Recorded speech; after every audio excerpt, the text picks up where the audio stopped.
প্রচুর ভালোবাসতো।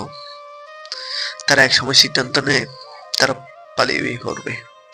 কাজী যখন কাবিননামা দেন মোহরে টাকা লিখতে গিয়ে মেয়েটি হঠাৎ কাজীর কাছ থেকে কলম কাগজ নিয়ে বলে উঠলো, আমি যা কাবিননামায় লিখবো আমাকে তা দিতে হবে।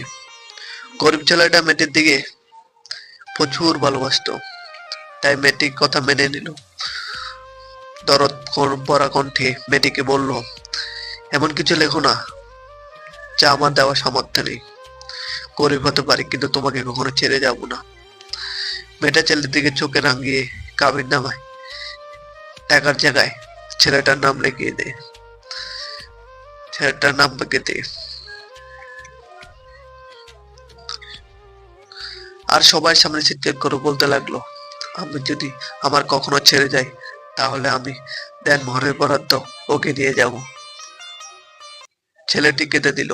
আজ কান খুলে শুনে রাখুন, সবাই প্রতিটি স্বামী স্ত্রীর সম্পর্ক টিকে থাকতে বিশ্বাস